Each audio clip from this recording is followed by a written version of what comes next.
اللہ الرحمن الرحیم فرماتے ہیں، آپ ارشاد فرماتے ہیں کہ انسان کی ایک ظاہری صورت ہے،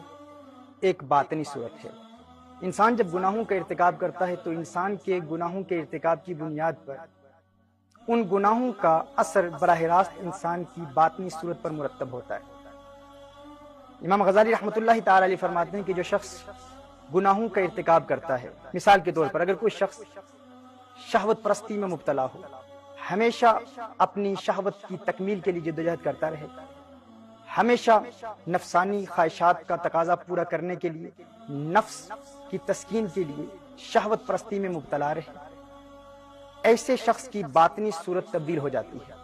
وہ بظاہر عام نگاہ سے دیکھنے والے شخص کے لیے تو وہ آدمی ہی نظر آتا ہے، لیکن اس کی باطنی صورت خنزیر کی طرح ہو جاتی ہے۔ اسی طرح جو شخص ہمیشہ غصے میں رہتا ہے یا اکثر غصہ اس پر غالب رہتا ہے، اس کی باطنی صورت کتے یا بھیڑیے کی طرح ہو جاتی ہے۔ امام غزالی رحمۃ اللہ تعالی ارشاد فرماتے ہیں کہ اولیاء اللہ جن کی دل کی نگاہیں منور ہوتی ہیں اور دل کے دروازے کھل جاتے ہیں، وہ دنیا میں لوگوں کو اس طرح دیکھتے ہیں، یعنی وہ دنیا میں لوگوں کو اپنی ظاہری نگاہ سے اور دل کی نگاہ سے اس انداز میں دیکھتے ہیں کہ ظاہری طور پر وہ شخص آدمی نظر آ رہا ہوتا ہے، لیکن حقیقتاً اس کی باطنی صورت اولیاء اللہ کی نگاہ سے پوشیدہ نہیں ہوتی۔ یہ اور بات ہے کہ وہ ان پر پردہ ڈالتے ہیں، لوگوں کے سامنے اس کا اظہار نہیں کرتے۔ امام غزالی رحمۃ اللہ تعالی ارشاد فرماتے ہیں کہ بروز قیامت انسان اپنی ظاہری صورت میں نظر نہیں آئے گا، یعنی وہ شخص جو ہمیشہ شہوت پرستی میں مبتلا رہا وہ بروز قیامت خنزیر کی صورت میں نظر آئے گا۔ وہ شخص جس پر غصہ غالب رہا اور وہ شخص غصے کی وجہ سے ہمیشہ مغلوب رہا یا اکثر غصے کو اپنے قابو میں کرنے کی کوشش بھی نہیں کرتا رہا، وہ بروز قیامت ایک بھیڑیے یا کتے کی صورت میں دکھائی دے گا۔ اسی لیے ناظرین کرام، جب انسان سوتا ہے، امام غزالی رحمۃ اللہ تعالی فرماتے ہیں کہ خواب کی حالت میں اگر انسان کسی خنزیر کو دیکھے تو در حقیقت اس کی ایک تعبیر یہ بھی ہے کہ وہ اپنی باطنی صورت کو دیکھ رہا ہوتا ہے۔ اگر انسان خواب میں کسی بھیڑیے یا کتے کو دیکھے تو وہ در حقیقت اپنی ہی باطنی صورت کو دیکھ رہا ہوتا ہے، اپنی ہی باطنی شکل کو دیکھ رہا ہوتا ہے۔ اب سوال یہ پیدا ہوتا ہے کہ امام غزالی رحمۃ اللہ تعالی ارشاد فرماتے ہیں جب انسان سو جاتا ہے تو اس کا وہی روحانی لطیفہ، وہی روحانی قلب، وہی گوہر ملکوتی جو انسان کی فزیکل ہارٹ کے اندر موجود ہے یہ بیدار ہو جاتا ہے، اس کی آنکھیں کھل جاتی ہیں، جس کی بنیاد پر عالم غیب منکشف ہو جاتا ہے، عالم غیب کے حجابات اٹھا دیے جاتے ہیں۔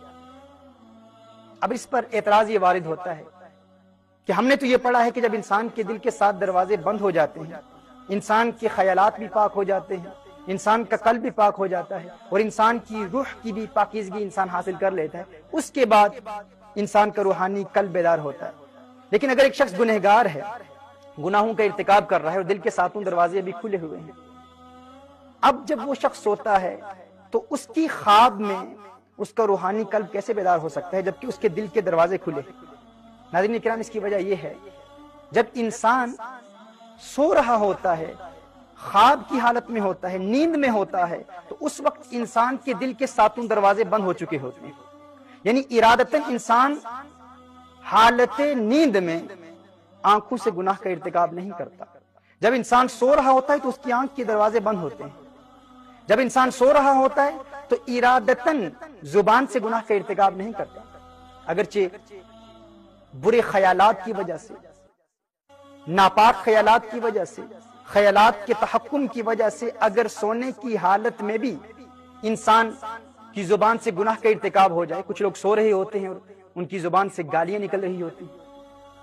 سو رہے ہوتے ہیں، غیبت کر رہے ہوتے ہیں حالت نیند میں، کیونکہ یہ ان کے عقل کی ناپاکی پر دلالت کرتی ہے کہ ان کا ذہن ناپاک ہے، لیکن وہ ارادتاً اس گناہ کا ارتکاب نہیں کر رہے ہوتے جس کی بنیاد پر ان کا کوئی مواخذہ نہیں، آخرت میں گرفت نہیں ہے، یعنی زبان کا دروازہ بند ہی ہوتا ہے۔ کچھ لوگ حالت نیند میں کسی کو مار رہے ہوتے ہیں، یعنی فزیکلی اپنے ہاتھ سے کسی کو مارتے ہیں، تو اس کا یہ مطلب نہیں کہ اب انہوں نے ہاتھ کا دروازہ کھول دیا، ہاتھ کا دروازہ ابھی بھی بند ہے چونکہ ارادتاً نہیں کر رہے ہوتے۔ اسی طرح اگر شہوت غالب آ جائے نیند کی حالت میں تو ان کی شرمگاہ کا دروازہ ابھی بند ہے کیونکہ وہ ارادتاً اس گناہ کا ارتکاب نہیں کر رہے ہوتے۔ تو کہنے کا مطلب یہ ہے ناظرین کرام کہ یہ دل کے 7 دروازے حالت نیند میں بند ہوتے ہیں۔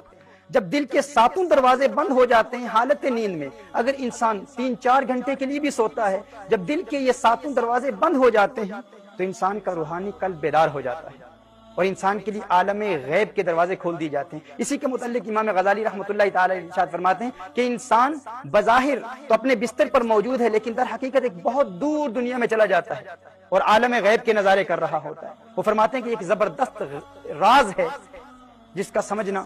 انسان کے لیے ممکن نہیں ہے جب تک انسان اپنے دل کے گناہوں کے دروازے بند نہ کر لے۔ اب یہاں پر ایک اور اعتراض وارد ہوتا ہے کہ اگر یہ بات ہے تو عالم الغیب میں تو ہمیشہ انسان حق دیکھتا ہے، سچ دیکھتا ہے، لیکن کیا وجہ ہے کہ جب انسان سو رہا ہوتا ہے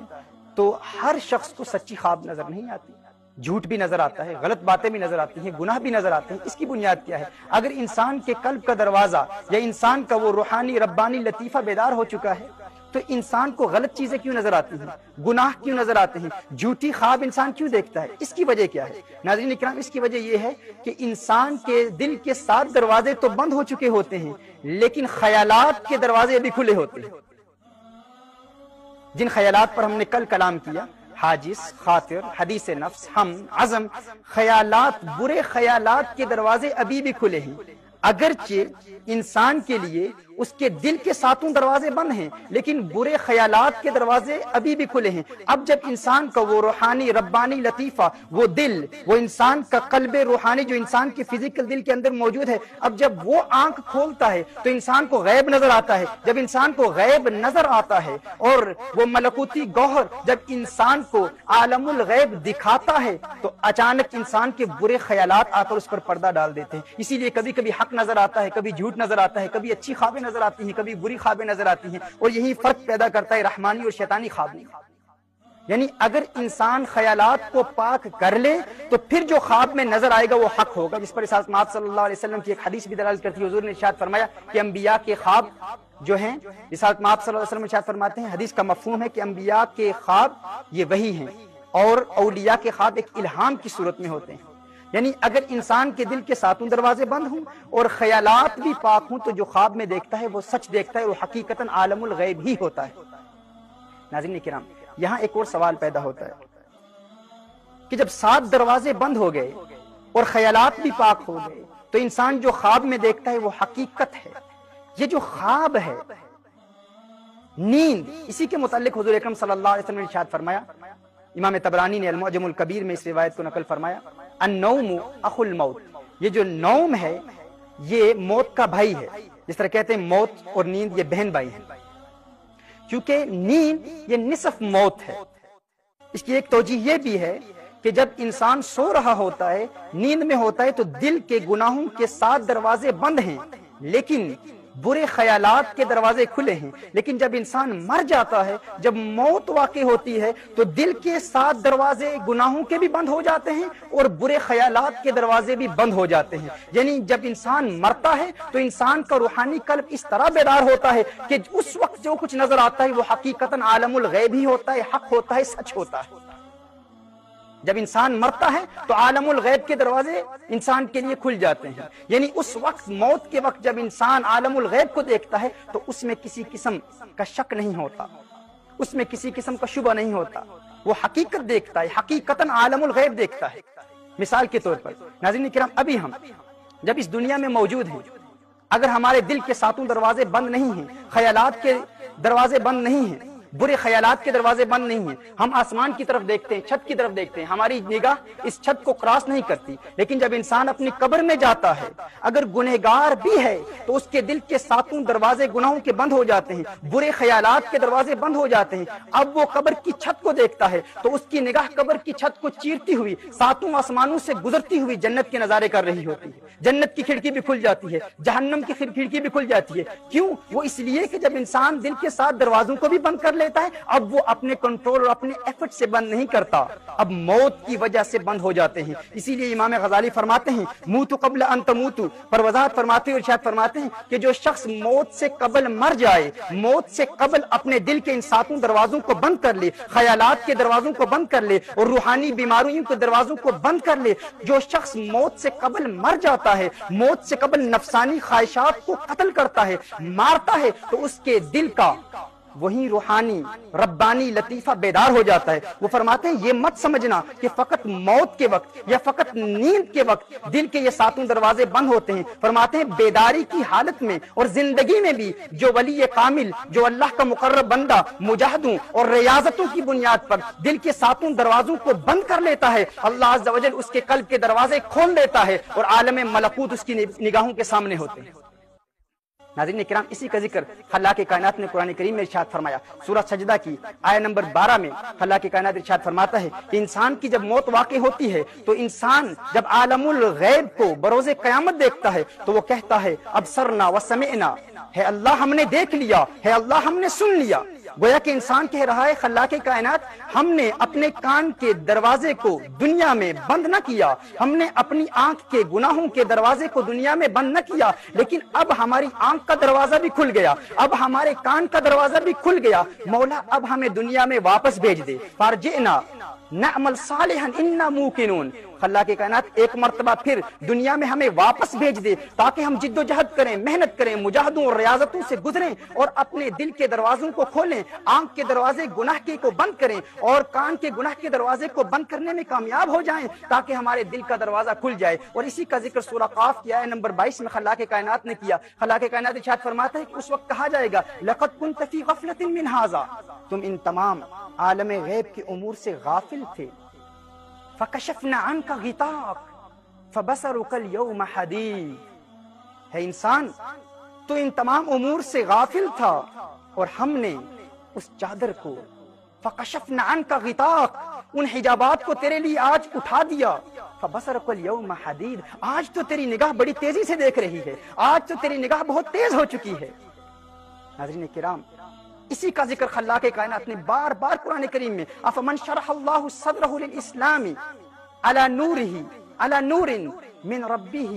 جب انسان کا سینہ اللہ عز و جل اسلام کے لیے کھول دیتا ہے تو اس کے دل میں اللہ کی جانب سے ایک نور پیدا ہو جاتا ہے۔ جب وہ نور پیدا ہوتا ہے ناظرین کرام تو انسان کے دل کے دروازے ایسے کھل جاتے ہیں، ایسے دل کے دروازے کھلتے ہیں کہ انسان پھر اپنی آنکھ سے نہیں دیکھتا، انسان پھر اپنے کان سے نہیں سنتا، انسان پھر اپنی زبان سے نہیں بولتا۔ اور اسی کا ذکر خلاق کائنات نے اسی حدیث قدسی میں بیان فرمایا کہ ہے انسان لوگوں جو تم ان اولیاء کو دیکھتے ہو مت سمجھنا کہ یہ اولیاء اب اپنی آنکھ سے دیکھتے ہیں، وہ جو ان کی اپنی آنکھ تھی اسے یہ دنیا میں بند کر کے آئے ہیں، اب اپنی آنکھ کے دروازے کو بند کر چکے ہیں، اپنے کان کے دروازے کو میرے لیے بند کر چکے ہیں، اپنی زبان کے دروازے کو میرے لیے بند کر چکے ہیں، اپنے ہاتھ کے دروازے کو میرے لیے بند کر چکے ہیں، اپنے پاؤں کے دروازوں کو میرے لیے بند کر چکے ہیں، اپنے افکار و تخیلات کے دروازوں کو میرے لیے بند کر چکے ہیں۔ اب جب یہ میرا بندہ میرے لیے اپنی آنکھ کے دروازے کو بند کر چکا، اپنے دل کے دروازے گناہوں کے دروازوں کو بند کر چکا،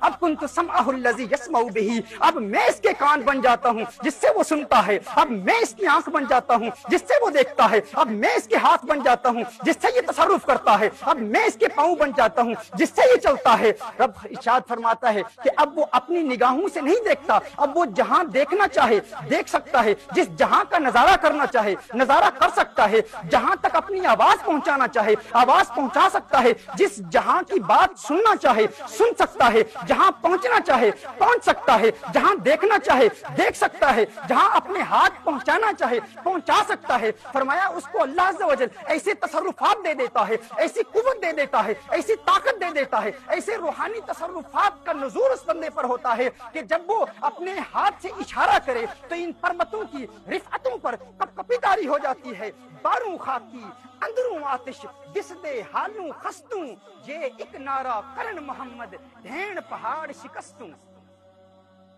حضرت کرام اللہ عز و جل اسے ایسی قوت عطا فرماتا ہے، ہم اسے بظاہر اپنی ظاہری نگاہ سے سمجھتے ہیں کہ یہ عام بندہ ہے، یہ حال مست ہے، یہ فقیر ہے، یہ دیوانہ ہے، یہ بوریا نشین ہے۔ فرمایا اسے بوریا نشین نہ سمجھ لو، اس کے دل میں اللہ عز و جل نے عشق مصطفیٰ اور اللہ کی محبت کی جب یہ چنگاری اور اللہ کی محبت کی آگ جب پیدا ہوتی ہے تو اللہ اسے ایسی قوت دیتا ہے، ایسی طاقت دیتا ہے کہ اس کے تصرفات میں پھر کوئی حد نہیں رہتی۔ اللہ عز و جل اسے ایسا تحکم دیتا ہے اور ایسی کرامات سے نوازتا ہے، اور اس کا ذکر بار بار خلاق کائنات نے قرآن کریم میں بھی ارشاد فرمایا، رسالت مآب صلی اللہ علیہ وسلم کی احادیث میں بھی اس کا ذکر ملتا ہے۔ ناظرین کرام، سوال یہ پیدا ہوتا ہے کہ اگر اللہ عز و جل نے اس انسان کو ایسی